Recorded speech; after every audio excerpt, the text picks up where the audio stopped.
Human bodies, or what is left of them. Remains of children, men, and women.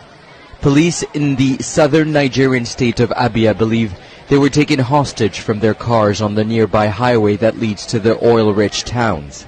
Taken at gunpoint to the nearby forest by a cattle market.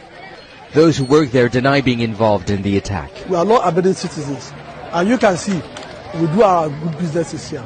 We and the host community and the security that have been here will work hand to hand together and make sure peace returns normally back to Umunnochi entirely.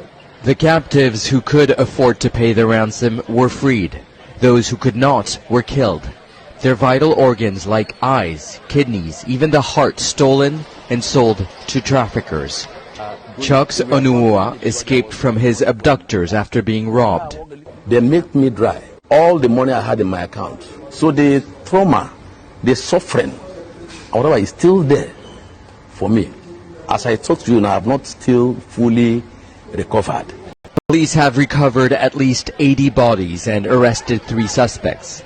A spokesman for the state's governor hopes the arrest will reassure business owners and bring justice to the family. I think it's held us down. Like I said, first of all, it used to be a 6 a.m. to 6 p.m. economy.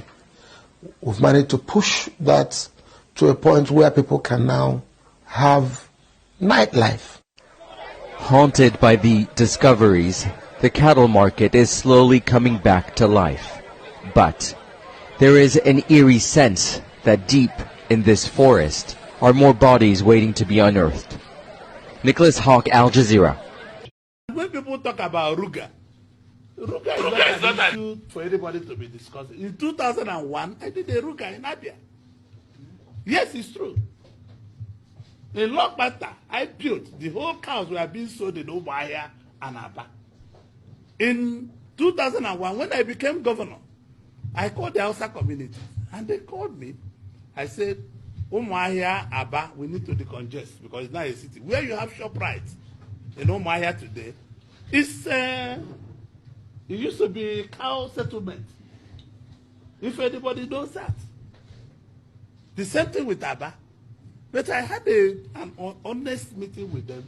I said, I'm going to be providing you land, I'm going to be providing you water, electricity, everything, but this is where we are going to do. I collected 5 coastal buses. I said, bring your leaders. I'll join with some of your executives. We will go and see this land. If it's agreeable by all of us, I call the communities. We had meetings, and the communities say yes, allow them to come. Lokpanta. And that is the biggest cow market in eastern, both south and southeast of Nigeria. It's the biggest cow market today.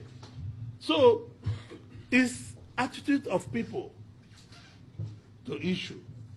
Federal government should always do a further consultation when they want to do something.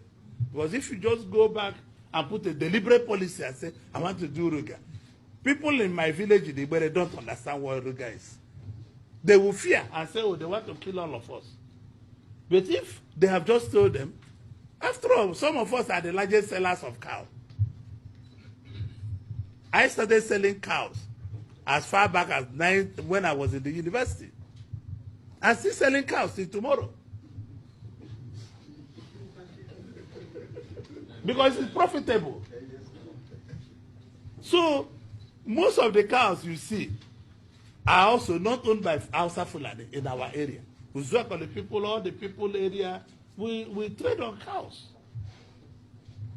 So people should have information. Information is power, and power is information. They have kept being criticizing government, criticizing tribes, criticizing everybody. There are too much hatred by politicians among themselves. Everything is politics in Nigeria. When people in Nigeria cannot pick meals to eat, politicians are busy politicizing everything. Anybody you see, nobody talks about interests of Nigeria. Anybody you talks about interests of his village.